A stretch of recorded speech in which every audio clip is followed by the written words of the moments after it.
Да, окей, докарахме. Да, понякога смяната на смесителна батерия може да се окаже цяло приключение. Здравейте, вие сте на канала Създай себе си сам и днес ще ви покажа по какъв начин самостоятелно може да смените смесителна батерия за мивка с стенно захващане. Това е въпросната батерия, която ще сменям. Ето тук се вижда, че главата или се е спукала, или нещо друго се е случило с нея, е почнало да протича. Но най-кофтито в цялата работа, че сме инсталирали тази батерия и вижте какво се е получило с самата мивка. Това ще бъде много трудно да бъде измито, затова такива неща не допускайте. Ето такъв ключ ще използвам и това ще е единствен инструмент, който ще ми е необходим за сменянето на батерията. Това е френския ключ, ето как изглежда той. Тук имам възможност да се поставя необходимия ви размер. След като затворим главните кранове, следващото нещо, което трябва да направим, пускаме водата на възможно най-ниско ниво, в дадения случай за мен е тази батерия. Отворим топлата и студената вода, за да може всичко да се оттече и да няма налягане в стената. И когато развиваме тук тези гайки, да изпръска водата. И така почваме да развиваме. Отваряме ключа в необходимия размер, който ни трябва. Така, сега в момента гайките въобще не ги пазя, защото те и без и са скапани.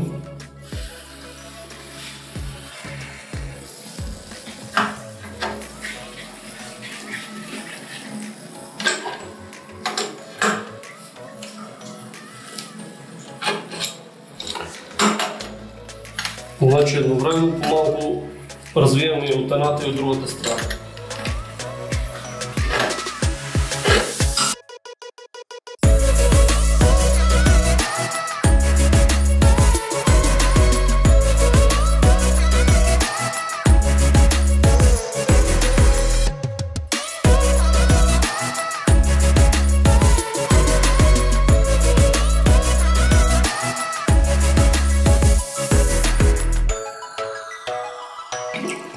Така, това е положението. Ето ги старите уплътнители. Тук няма да ги използваме, направо слагаме новите. Окей. Значи трябва да махнем капаците. И основно е това капак. Окей. Сега почваме да се опитваме да наместваме.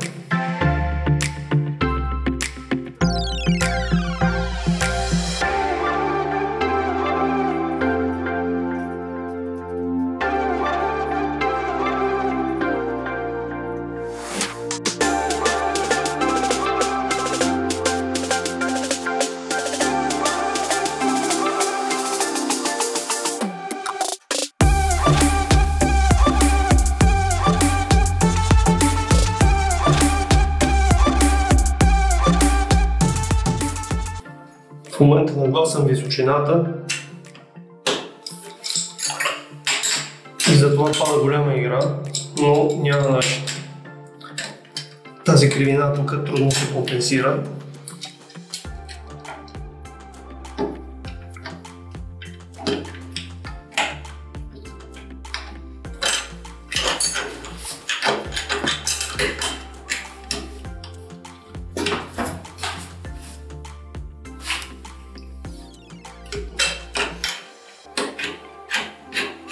Да, окей, докарахме.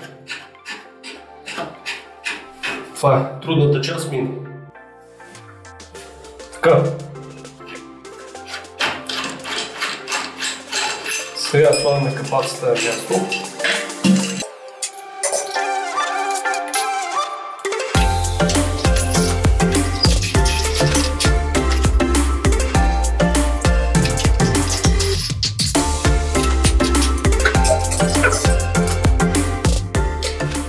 Слагаме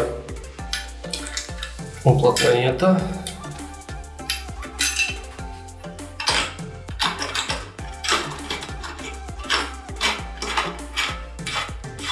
И колкото е възможно, завиваме на ръка. Така. Какво правим? Слагаме една салфетка. И това е напълно достатъчно, за да не се нарани гайката. Ето.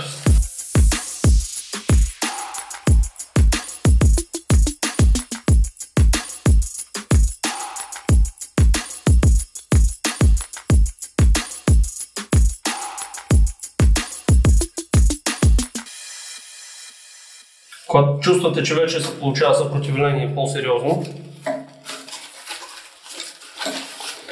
като от онази страна вече е окей и тук вече е така, тогава включваме водата. И чак ако капи, тогава донатягаме. И така пускам водата. Окей, не виждам да капи.